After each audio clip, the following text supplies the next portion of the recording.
My fingers drummed impatiently on the table.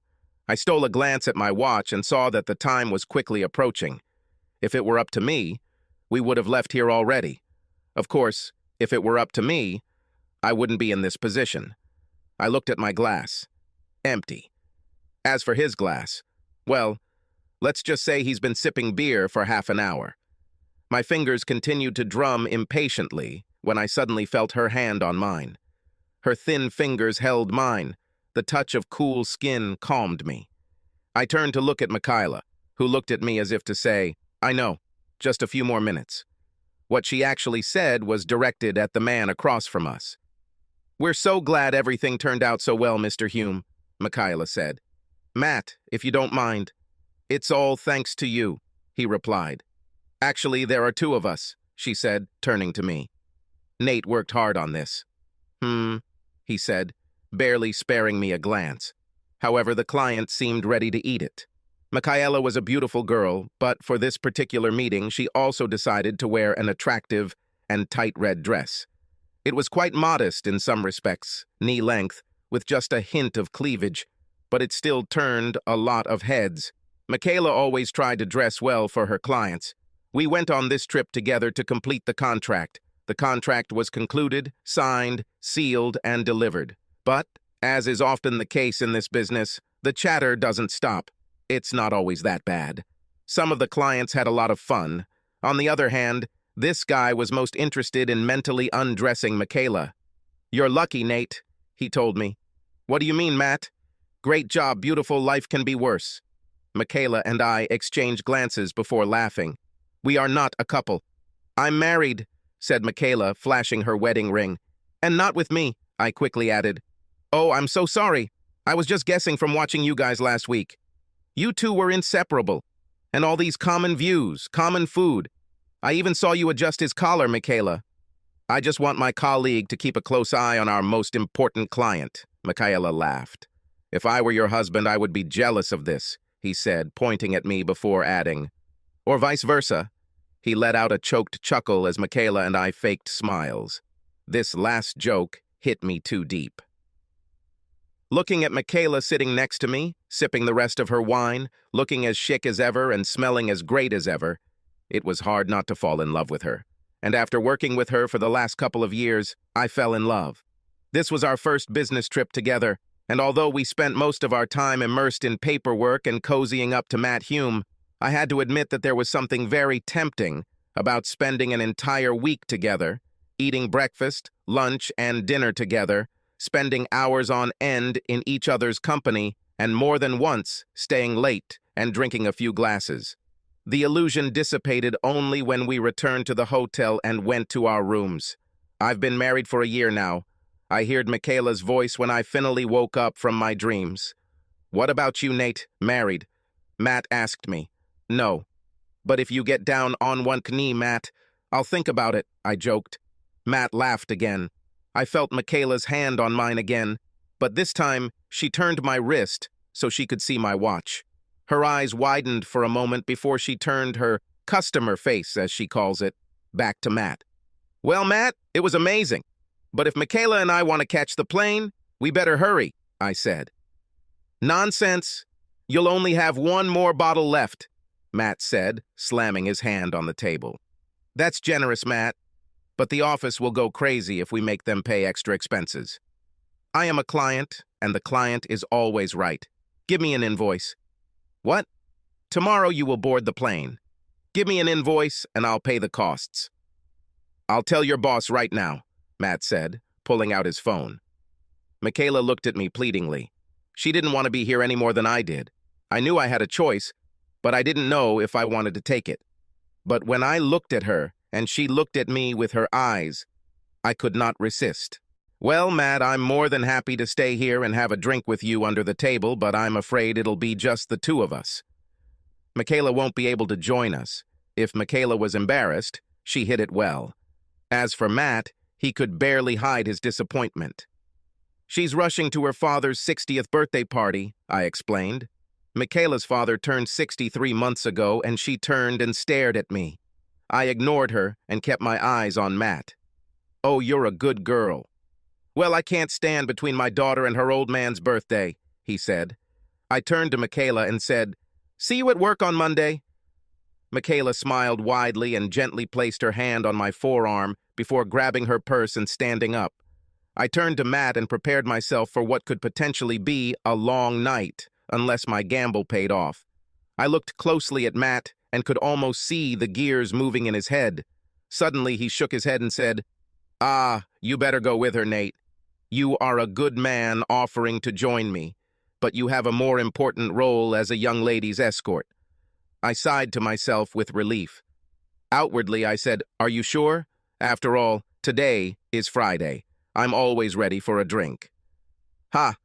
I like you, Nate, but next time, don't wait for me to finish. You better hurry up." We quickly said goodbye and rushed to the door. I didn't realize it, but Michaela was looking at me the whole time. I didn't notice this until we went outside and stopped a taxi. "What? You're a really good friend, Nate." "What are you talking about?" I said, encouraging her to continue. "Were you really going to let me go and stay here with him?" "I knew you wanted to go home." "Yes, but it was very nice of you." "Thank you," she said, looking me straight in the eyes. Just looking at her made my knees almost buckle. "It's okay," I replied casually. "Are we really late?" "Not if we hurry. We'll go back to the hotel, grab our bags, check out, and then head to the airport." "Right. It sounds good. Do you think we can do it?" "Yes, don't worry, we can handle it." "Nothing worked out for us." "What?" Michaela exclaimed. "From here, I can literally see the plane. But they won't let us in. The doors are closed. We missed him." "No. What do we do?" "The lady at the counter checks when the next available flight is." "Are you kidding me? Do you have a better idea?" "No, I'm just upset. The plane is right here." Here it is," I said, as we watched the plane move away from the terminal. Frustrated, Michaela sank heavily into her chair in the departure lounge. I looked at my watch. It was already late. I looked outside and saw only darkness. The sun has long since set. It seemed almost impossible for us to get on another flight today. As often happens in such circumstances, I began to pace back and forth. "What are you doing?" "Sit down," Michaela said. "I don't want to." "Why?" "Because I've spent enough time with you this week to know that I need to give you space when you're like this." Despite everything, Michaela grinned. "Sit down," she said in a softer tone. I smiled, took my bag off my shoulders, and sat down next to her. Michaela said, "I should have listened to you. We shouldn't have had lunch with Matt. No, you were right. After all, he is a client. No, you just wanted to have a quiet drink together. It would be much better than having lunch with him. I thought he was quite rude to you." "Of course, but of course," I answered, chuckling to myself. "What does it mean? Does this mean you drink in this dress?" He got ideas. "What's wrong with my dress?" she said, smoothing out the wrinkles on the thin crimson fabric. "You look too cute," I said, choosing my words carefully. "And what? Do I need to spell it out for you? He is a horny old man, and you are an attractive 20-year-old girl." "Ugh, he is married." It wouldn't have stopped him. "I'm married," she said indignantly. "And I'm guessing that's one of the many reasons why you wouldn't sleep with him." "One of many," Michaela laughed, agreeing. "Then your hubby can rest easy." Believe me, he is not calm. I frowned in confusion. Michaela noticed the silence and turned to see my expression. She took a deep breath before grinning to herself and saying, "I've told him about you more than once." "What, in general or just this week?" "Both. I mean, we talk a lot at work anyway, so naturally you're involved in conversations. But this week, because of this trip, you just became close. I think he's starting to get a little jealous." "Why? It's not like we're sharing a hotel room or something." "No, I know. But yesterday I told him on the phone that we had dinner every night and that we understand each other well. He literally responded by asking if you had a girlfriend. Well, you won't catch me feeling sorry for your husband. Michaela chuckled before pausing to consider my answer. What are you talking about? Before I could respond, we were interrupted by airport staff. Sir, I'm very sorry, but there are no more flights on this route today. Damn, Michaela muttered next to me. When is the next flight? I asked, getting up. Tomorrow afternoon. Would you like to order 2 seats? I turned to Michaela, who sat with her arms crossed over her chest, silently seething with anger. The brief mirth, which I had managed to revive, disappeared, and she returned to that gloomy mood, which I so hated. Michaela? I asked carefully. She nodded slightly. I turned to the employee, who immediately left to organize everything. I sat down next to Michaela again, but didn't say a word. I certainly didn't take it personally that she was so angry about the whole situation. Fun and games aside, it had been a very long and hard week. And while I might have found joy in being able to spend so much time with the girl I'd been so deeply in love with for years, I suspect Michaela wasn't impressed. It had just been a long week for her, made a little better by the presence of a good colleague. Maybe we can go back to the hotel? I asked finally. We can't do this, she exclaimed, more out of disappointment than anything else. What? Do you want to spend the night at the airport today? We have already handed over everything. They will give us rooms again. We left just a couple of hours ago. Michaela snorted loudly and crossed her arms over her chest. Given my feelings for her, I'd be lying if I said the idea of spending more time with her didn't excite me, although for obvious reasons, I hid my enthusiasm. Okay, we'll be back, Michaela moaned. Are you kidding me? Michaela blurted out. After the airport, she was in a disgusting mood. She refused to look at the concierge or me, which was probably for the best because a smile appeared on my face. We just checked out. Of course, the rooms couldn't already be filled. These rooms were booked several weeks in advance, the concierge explained. Your room is still free, but hers is not. I turned to Michaela and slowly asked, So? I'm not going to share a room with you. Let's go to another hotel, she interrupted. Do you want to go from hotel to hotel until we find a place? What are you going to do? Michaela, it's almost midnight. I want to go upstairs and sleep. Michaela gave me a disdainful look, causing me to add, I'll sleep on the floor. You can take the bed. That's very nice, she said with a weak smile, softening slightly. But I just don't think it's a good idea. Listen, we will do whatever you want. If you want to look for another hotel with 2 rooms available, let's do it. Otherwise, give me a pillow, and I'll make myself comfortable on the floor. She looked at me for what seemed like an eternity before she finally nodded silently. I smiled mentally before turning back to the concierge. By the time I took the access card, Michaela was already walking towards the elevator. We stood in silence in the elevator. We walked down the corridor in silence. They entered the room silently. It was approaching midnight, and we were both exhausted. I at least found some amusement in the current situation, but it was obvious that this feeling was not shared. Michaela didn't say a word, even as she pulled back the sheets on the bed, opened her suitcase, and took out her pajamas. I timidly approached the bed, silently grabbed one of the 4 pillows, and stared at the floor. Michaela, perhaps finally admitting that this wasn't an ideal solution for me either, muttered, Do you need a blanket? Or maybe we'll ask them to bring another one. No, it's really warm today. I'll be okay. Okay, I'll go take a shower. Do you want to jump into the toilet first? No. You go ahead. I'll just fall apart. She nodded, rolled up her clothes and a towel, and went into the bathroom. I muttered, I'm going to crash on the floor of my hotel room. Michaela could only grin weakly in response before adding, Thank you, Nate. You are a good friend. Having said this, she disappeared into the bathroom. Perhaps it was for the best, because if she had stayed to watch my answer, she would not have seen my smile turn into a bitter expression. Someone else would say I might be delighted. The bitterness was only intensified by the fact that the girl I liked was so unattainable.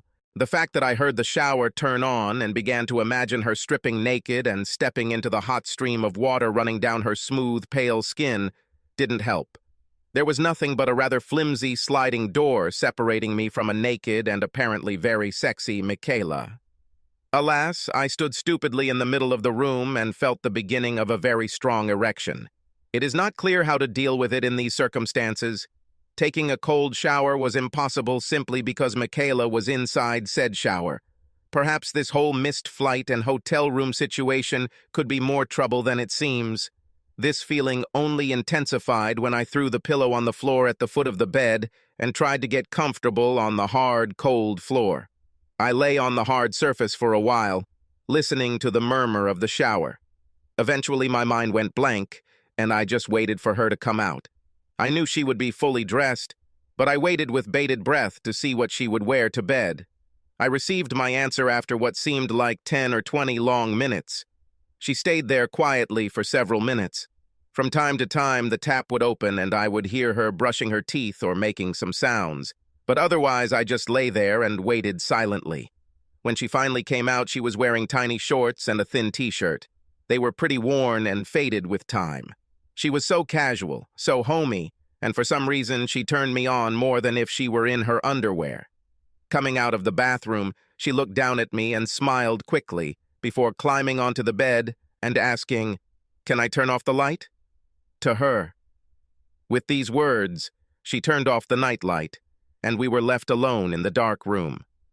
"Good night," she said unexpectedly, cheerfully. "Good night." For a second, I listened silently as she fidgeted in bed, trying to get comfortable. After a few moments, the silence became deafening, not only because it was night and we were about to fall asleep, but because it felt like we were both holding our breath and very aware of the other person. After a moment, I asked, "Hey, Michaela." "Yes." "Will you remember the time when we rented a hotel room together?" She moaned loudly. "I knew you would make it problematic." "Come on, this is funny. Relax, I'm not writing this live. This could be our secret. It would be better this way. Good night, Michaela." "Good night, Nate." It's hard to explain, but it seemed final. It was as if we had finally said our last words and could finally fall asleep. I tossed and turned on the hard floor, trying to get comfortable. The thrill of the situation was gone, and now the thought of trying to sleep on a hard, unforgiving surface almost made me wish we had separate rooms. I shifted into different positions and closed my eyes each time, only to awkwardly turn around 5 minutes later. After what seemed like an hour, I reached for my phone and discovered that less than 20 minutes had passed. This night promised to be long. I listened carefully and heard Michaela's quiet breathing. I dared to sit up briefly and try to see her from the foot of the bed, but I could only see a motionless figure under the covers. I lay down again and stretched heavily. I closed my eyes again, only to open them a few minutes later, still no closer to sleep. At that moment, I began to think about Michaela, and me and the long road that brought us here. At that time, we had known each other for more than 2 years. I remember how we initially had a cautious but fun conversation in the office when we first got to know each other. Then, being placed in the same work group, we got to know each other a little better, and there was a slow realization that with every new side of her that was revealed, with every personality quirk, with every hobby, with every little thing, I realized that this girl was perfect for me. I still remember the crushing feeling when I found out that she had a boyfriend. It was almost as bad as when I heard shortly after that she was engaged. I wasn't invited to her wedding, which was probably for the best. But since then, we have gotten to know each other much better. And while I wouldn't call us inseparable these days, more than a couple of people have commented on how close we seem at work. "Are not you asleep yet?" she suddenly asked, interrupting my train of thoughts. "Yes," I answered with unexpected eagerness. Suddenly the light came on, forcing me to shield my eyes from the blinding light. "Damn it! Turn it off, please. I feel very bad." Her voice sounded much closer, much more spontaneous. I allowed myself to open one eye and saw that she was lying on the edge of the bed and looking at me. "Then take an antacid," I grumbled. "I told you not to eat that shit at the airport." "No, that's not the point," she grinned. "Can you sleep down there?" "I tried until you turned on the light," I said, trying to sound stoic. "Well, if you can't do it on the floor, I think you can sleep in the bed," she said. "I can't force you to spend the whole night there." "Is it true?" Both my eyes opened. "Yes," she said. "Go." Not wanting to seem too keen on the idea, I slowly sat up, grabbed a pillow, and crawled at a snail's pace to the edge of the bed. I looked at her, dressed in a simple t-shirt and shorts, so simple, so unattractive, and yet so sexy. It took all my willpower not to smile widely. As I sat down, she grabbed a few extra pillows and began placing them in the middle of the bed. "What are you doing? What does it look like?" she said, continuing to build a wall of pillows. I laughed. "Do you really have so little faith in me?" "I'll let you sleep in the bed. Do not complain." "Do you think I'll start groping you in your sleep?" "I do not know. Maybe." "Throw away these pillows. You know you can trust me." She looked at me silently for a moment. I saw that she seemed to regret her invitation, but nevertheless, she relented and destroyed the barrier of pillows, unceremoniously throwing them on the floor. "Okay, you're right, I trust you," she said. "It's not funny, I swear." "Good night," she said tiredly, for the third time, turning off the light before I could lie down. She immediately rolled over on her side so that her back was to me. I looked at her so close that it almost hurt. Despite my words, I almost instinctively reached out to touch her. Instead, I just lay down, put my head on the pillow, and stared at the ceiling. "Good night, Michaela," I said quietly. "Good night." Fourth time. Half of my body lay on the part of the mattress that was still warm to the touch. I stretched my hand across the mattress until I felt it sag under the weight of her body. I was just inches away from touching her. Even now, when we were both lying under the blanket, I felt the warmth emanating from her. I felt that I was becoming hard, and it was clear what I wanted. Instead, I was just content to stare longingly at her from behind. As if feeling my gaze on her, I saw her throw her head back. Not enough to look me in the eye, but enough that she could see me out of the corner of her eye. She didn't say anything to me, and I didn't say anything to her. "Nate?" "Yes?" "Will you remember this time we slept together?" I burst out laughing, and she quickly followed me. She turned to face me, and we looked at each other in the dark, laughing. "I'm glad you said it and not me," I said, through laughter. "I had to, so it won't be weird anymore." "I don't know. It's still a little strange." "A little bit. Of course, if you tell anyone about this, I will kill you." Silence. Especially my husband. "I've never even met your husband," I laughed. "I'm just saying in case you do." "What do you think I would do?" "Hi, I'm Nate. I'm the guy who slept with your wife once." "I already regret it," she chuckled. "Go to bed, Nate." "Good night, Michaela." Again. This time, she fell asleep for real. She turned over, closed her eyes, and within a few minutes was asleep. But I didn't sleep. At least at first. I just lay there, listening to her quiet breathing and watching her silhouette. I thought of all the ways I could make my dream scenario a reality. I could move closer to her, turn it over to me. I could pretend to hug her in my sleep, or I could just touch her if I was sure she was in deep sleep. I thought about all the options, but in the end, I just lay there until the sound of her soft breathing sent me to sleep. I almost expected her to appear in my dreams. It was like that before. Sometimes she revealed something deeply personal. One day she was drunk enough to tell me her favorite sex positions. She never struck me as a girl who liked the 69 position, and to be honest, it wasn't a position that ever really attracted me. But the evening she told me about it, she appeared in a particularly memorable dream doing just that. And yet, that night, I dreamed nothing. It seems almost wasteful to spend the whole night in bed with a beautiful woman like her and have nothing in real life or in a dream. And yet this is what happened. And so when I woke up the next morning, these pent-up sexual feelings had not diminished at all. When I woke up, I found the room filled with soft morning light. The sun shone directly into the room from the balcony through thin curtains that rustled softly in the wind, bathing the room in an unearthly, ever-moving light. I lay on my side, watching the play of light while I rubbed the sleep from my eyes. A moment later, I turned over and suddenly heard a quiet groan and felt someone sharply pull back their hand. I turned around to see Michaela curled up next to me, much closer than she had been when we fell asleep, but still far enough away that we weren't touching each other. I turned on the bed to face her.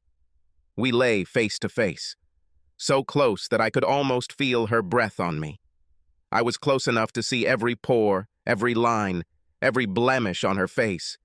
Even after a night's sleep and without makeup, she was beautiful. A couple of strands of hair fell into her face. They hung there, teasing me. Almost instinctively, I reached up and tucked some strands behind her ear. That was all I dared. Of course, I knew what I wanted to do, but I didn't know and was afraid that everything would be bad if I started running my hands over my body or stealing a kiss or anything else that came into my head. And yet, here I was, my hands slowly creeping under the sheets and across the bed. My mind was screaming to stop, but my willpower was completely broken. I needed contact, any contact, something to bridge this distance between us, some glimpse of what it was like to be with her. Finally, I felt my fingertips touch my body, but where I expected to touch the fabric of her shirt, I found myself touching bare skin. I lightly ran my fingers over what I now realized was my stomach before I felt my knuckles unmistakably touch my lower chest. My shirt must have ridden up my chest somewhere during the night, but I couldn't see because of the sheets. This very short touch acted on me like an electric shock. I almost immediately recoiled, jumped out of bed, and headed straight to the bathroom. I splashed water on my face and looked at myself in the mirror. The face that looked at me was a strange mixture of shame and lust. I lowered the toilet lid, sat on it, and pulled myself together. It was one thing to find pleasure in the ridiculous situation in which I found myself.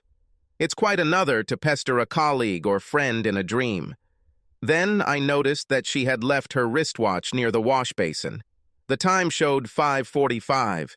It was still early. Most likely, she will wake up only in a few hours, and I couldn't hide in the bathroom all this time. And I felt tired. I knew I wanted to go back to bed, although I didn't know if I had the strength to hold back. It took a few more minutes before I felt comfortable enough to leave the bathroom. I walked out with trepidation and found it exactly where I had left it.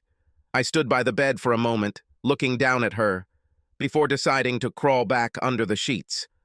I lay down, put my head on the pillow, and turned to see that she was still facing me, inches away. She was basically lying in the middle of the mattress. I debated whether to push her back onto her side, but before I could do so, she stirred in her sleep and suddenly hugged me and pressed herself against me so that our bodies were touching. "Oh, damn it," I muttered under my breath. Several things happened at once. Her right leg began to rub against mine and weaved itself between my legs. I felt the unmistakable touch of her chest pressed against my hand, and she laid her head on my shoulder. I froze for a moment until I was sure she was sleeping, and even then, I didn't dare move. After what seemed like an eternity, but which was probably only a minute or two, I felt a sudden urge to free my right hand. I wondered if this was truly a consolation or if I just wanted to take this ridiculous next step. I convinced myself it was just for comfort and carefully removed my right hand so as not to wake her. Almost instinctively, she moved in her sleep to put her head closer to her chest, and my hand had no choice but to curl around her shoulder, down her back, placing my hand on her waist. Call it cuddling, or whatever. Either way, I didn't expect Michaela and I to end up in this situation. So many of my fantasies involved this, but in none of them was I so frozen by the fear of making the wrong move. I imagined her waking up screaming and running to the door. Suddenly, I felt her hand slide under my shirt and slowly begin to stroke my stomach, her hand on my bare skin.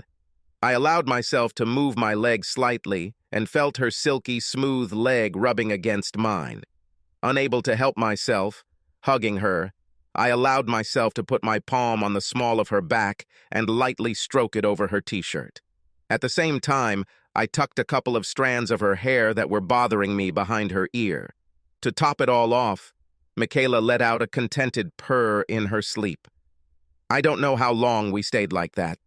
It could be 2 minutes or 20. Either way, it was both bliss and pure agony. To be able to live out an impossible fantasy and at the same time be so aroused that it almost hurts and not even be able to erase it. However, the spell was broken when almost immediately I felt my entire body tense. Her hand was already lazily stroking my chest under my shirt when she suddenly froze in place. Her leg tensed next to mine before slowly retreating to her side of the bed, and I could have sworn that she even stopped breathing. Almost instinctively, I did the same and pretended to be asleep. She didn't move an inch for almost 30 seconds, while I tried my best to pretend to be asleep. After a few more moments, no doubt, spent trying to figure out if I was dreaming, her body relaxed again, and, to my surprise, she remained exactly as she was, that is, curled up in a warm embrace. Her hand slowly but with purpose began to stroke up and down my torso. Suddenly she froze again. It took me a few moments to understand why. Her hand rested on the left side of my chest, and for someone who should have been sleeping, my heart was beating a mile a minute. "Are you awake?" she whispered. I hesitated a little before answering, "No." Suddenly her hand slipped out from under my shirt, and she awkwardly trudged back to her side of the bed, neither of us making eye contact. "Sorry, she faltered. "It's okay. Everything was fine." "Cute?" she asked, clearing her throat and running all 10 fingers through her hair. I turned to her and she did the same. "I should have listened to you. I should have just found another hotel," I muttered. "No, Nate, stop it," she said. "I'm glad we didn't do that." She smiled at me and I instantly melted. In a split second, I assessed the situation and decided to act. I leaned over and kissed her. She was clearly taken by surprise and lay motionless for a second. The pure ecstasy of feeling soft, wet lips on mine was quickly overcome by the wave of horror that washed over me as I felt her lips and body being motionless, and I feared that I had misunderstood the situation. But when I was about to pull away, her lips parted slightly. I felt her hands on me, and we pressed ourselves against each other. The sensations were almost overwhelming. I came to terms with the fact that Michaela and I kissed with her hands already on me. I quickly realized that I could do the same and hastily slipped my hand under her shirt. It was almost like an electric shock to Michaela, who suddenly pulled away from the kiss and from me and protested with a stream of inarticulate nonsense. "I'm sorry, I can't, she muttered. "I'm married, damn it, I'm married. Oh God, I'm married." If before my heart was pounding wildly, now it was almost on the verge of a heart attack. I pressed my hands to my chest, almost like a criminal being arrested. At that moment, I didn't dare touch her. Michaela simply closed her eyes and covered her face with both hands. We both froze in place for a few seconds before I took the initiative, sat up, and began to climb out of bed. Suddenly, she reached out and grabbed my thigh to stop me. "Stop. Don't go." "What?" I exclaimed incredulously. "It's still so early. Don't get up because of me." "What? Do you want to lie together?" I chuckled nervously. "No, of course not." "Well, maybe, I don't know," she muttered, choosing her words carefully. "It's still so early, but we had a late night. If you want to stay, I trust you." "Well, I don't." "You do not trust me?" she asked, confused. "No, I don't trust myself, especially with you." "What are you talking about?" "You know perfectly well. You know I'm crazy about you. I mean, damn it, Michaela, I've never been subtle about this, but you're married, so I'll never be able to afford it, and I know you won't either. It was just a stupid, clumsy mistake, and we shouldn't mention it again. But if we stay here, I won't be able to help myself. What if I wanted this? she asked, almost without hesitation. What? So that you can help yourself, she said slowly. If you feel that way, what the hell was that reaction? I'm a girl. What are you waiting for? We may get confused. So, I began nervously. Come here, she said quietly. And here it is, the green light. Against all odds, we find ourselves in this ridiculous situation, and from all possible options, it now offers itself. Against all odds. It was stupid, but I said, I don't have a condom. Michaela sighed loudly, turned away from me, lay back on her back, and stared at the ceiling. At that moment, I was sitting, half out of bed. Reluctantly, I finally decided to stand up when, without warning, she reached between my legs and grabbed my crotch. I took a sharp breath, and all I could squeeze out was, "Oh!" I took this as permission to lie down on the bed next to her. I turned to look at her, but her reaction was completely emotionless. She did as she moved her hand up to the waistband of my shorts and slipped her hands inside. She rummaged around a little and grabbed my dignity with her hands. Lord, I muttered. I craned my head to look down and could hardly believe it. Almost instinctively, I turned and leaned towards her to kiss her on the lips. She quietly tried to move away, gently placing her free hand on my face and turning it back towards the ceiling. It's okay. Close your eyes. I have you, she said casually. I could hear my breathing getting heavier and heavier as she moved faster and faster, but the fact that Michaela was doing it made it even more enjoyable. While this was happening, I blindly reached out my hand and felt her thigh. I followed the curves of her body until I felt the waistband of her shorts under my fingers. Michaela cleared her throat and said quietly, "It's okay. You don't need to—" "Shut up," I answered just as quietly. I watched as her gaze flickered downward for a moment before looking back into her eyes. Neither of us looked away as I slid my hand into my shorts, and then deeper. As my breathing quickened, hers stopped. Without taking her unblinking eyes off me, she inhaled sharply. She suddenly pulled away. I was about to ask her to explain when she suddenly sat up and pulled back the sheets before reaching for the hem of her shirt and casually pulling it over her head. In an instant, we were both sitting naked in bed. For some time, we looked at each other in silence. She looked down before letting her gaze wander over my chest. I admired her firm, full, albeit smaller than expected bust. I moved towards her as she reached out, placed her hand on my chest, and pushed me back onto the mattress. She took the initiative. "Oh, fuck," I moaned with pleasure. I enjoyed it, but soon I needed to give her reciprocal caresses. Giving each other pleasure, we were both approaching the finish line. Wait, she stammered. "What? What's happened?" "Take me." "What?" "Take me now," she breathed, breathless. "You—" "Yes," she interrupted. "Hurry up, I'm so close."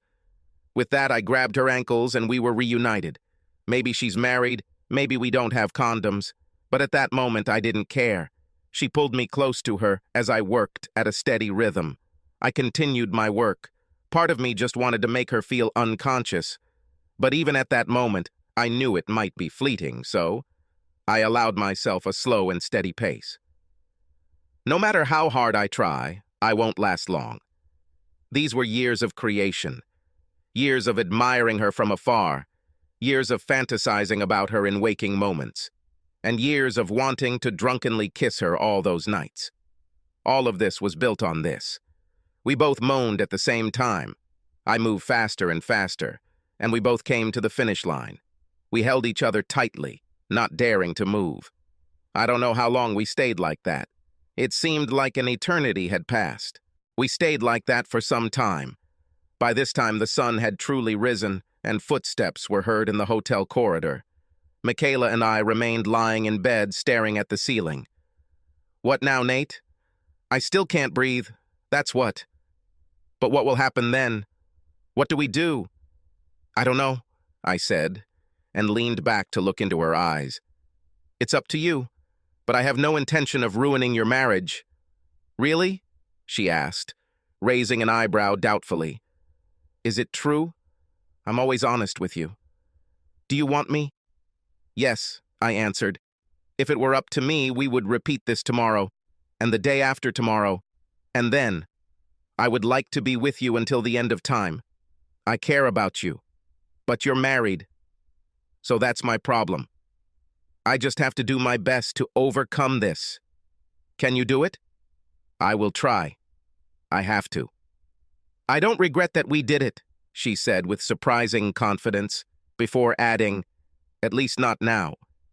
But will you forgive me if we never talk about this again? Do you love your husband? Yes, despite this. And I know we've only been married about 18 months, and that does not bode well for us. She chuckled nervously. But yes, I love him. Please do not be angry. I can't be mad at you for being honest. You can ask me anything, Nate. I thought about questions that could potentially lead me somewhere with her. Questions that could prolong our little flirtation. The ones that can make her doubt her marriage and later fall back into my arms. Instead, either out of friendship or just childish lust, I asked, "When did you lose your virginity?" The question took her by surprise, but she answered fairly quickly. "When I was 16. How many sexual partners have you had?" "Only 4, more precisely 5, if you count you." "Does your husband satisfy you?" "Yes." "Does he make you reach your peak?" "Sometimes." "And are we going to have sex?" She answered all other questions without hesitation. This time she paused for a very long time as she said carefully, "We shouldn't." "I didn't ask you about that." "I know, but anyway, this is the answer. We shouldn't. So please don't tempt me. I'm married, but I don't think I can handle it." "Why not? Isn't this a game?" "I don't know. I love my husband, but this is completely different, in a good way. But I love him." "Then, that's all," I answered casually, hiding my disappointment. "Yes, probably." We both remained on the bed, staring at the ceiling. It seemed that this was the end. Part of my thought is to take one last look at her before reaching for her clothes. Instead, she said nervously, "Well, of course." "What do you mean, of course?" "There is something to be said for getting it out of our system. You know, while we're in another city and we're sitting together in a hotel room," she said slyly. I straightened up and looked down at her. She smiled, waiting for me to say next. "Our flight is this afternoon. All this time we don't eat, don't watch TV, don't leave this room, don't put on a single piece of clothing. I want to touch you wherever I want, whenever I want. I want to be able to possess you in every way and remember it. And we don't stop until it's absolutely necessary." "What then?" "And then we'll stop," I said firmly. "We'll find out the rest later. At least this way, if we never talk about it again, we at least have one hell of a memory." Michaela nodded slightly, reached out her hand, and began to caress my face. I shifted uncomfortably in my seat. The office paid for first-class plane tickets, but given that we missed the flight, we were resigned to the savings. After spending several hours having sex in a spacious hotel room, it took some getting used to. On the other hand, Michaela and I remained close, although fully clothed. "How do you get home from the airport?" she asked. "I'll take an Uber." "You?" "My husband will pick me up." "And what?" "Nothing." "Tell me." "I'm not going to lie. Part of me is thinking about the best way to bring you back to me." At first, she didn't answer. She just started moving forward on her butt for a few seconds before saying, "We were talking about it." "I know, and don't worry, everything is very clear. You don't have to worry about me, it's just, you know." "Know what? I will remember it. And when I remember, I don't know how it will make me feel." "Yes, I understand what you mean. I keep wondering what will happen to him next time." "With husband?" I asked, to which she nodded in response. I looked around the plane, and between the noise of the engines, those wearing headphones and those who were sleeping, I felt comfortable enough to ask her, "Will he want to have sex when you get home from the airport?" Michaela also looked around the plane before calming down and answering, I've been gone all week. How will you do it?" "Probably just a boring old missionary. Nothing special." In the end, I was tired. But can I ask you something? Anything, I answered. Don't act weird at work on Monday. In terms of, this means that you cannot brag to others, remember about ours, or on the contrary, feel too awkward and avoid me altogether. No need. It may be difficult, but I want to remain friends, or at least I want to do my best. Almost instinctively, I leaned in to kiss her. She didn't pull away. On the contrary, she almost closed her eyes and pursed her lips. But we both caught ourselves and laughed awkwardly. And in the spirit of awkwardness, I extended my hand to her. She laughed and shook it. Home sweet home. I didn't check my email, unpack my things, or get ready. Instead, I simply undressed and collapsed on the bed. It was a long business trip, but falling asleep was difficult. Instead, my thoughts raced again. I met her husband at the airport at the baggage carousel. I shook his hand firmly and exchanged pleasantries, but otherwise gave way to them and stepped aside. Thinking about them now, from the comfort of my bed, I wondered if she was right in her predictions. At this moment, the husband laid her on the marital bed. What was she thinking? Was she thinking about me or her husband? I don't think I'll ever know the answer to these questions. I closed my eyes, and images of Michaela in all her naked glory filled my mind. I wonder what it will be like to see her at work again on Monday. I began to think about my first words. What to say? To be honest, I didn't know. Subscribe to our channel so that your second chaff doesn't cheat on you, and go ahead and listen to the next story, because this story is nothing compared to the next one.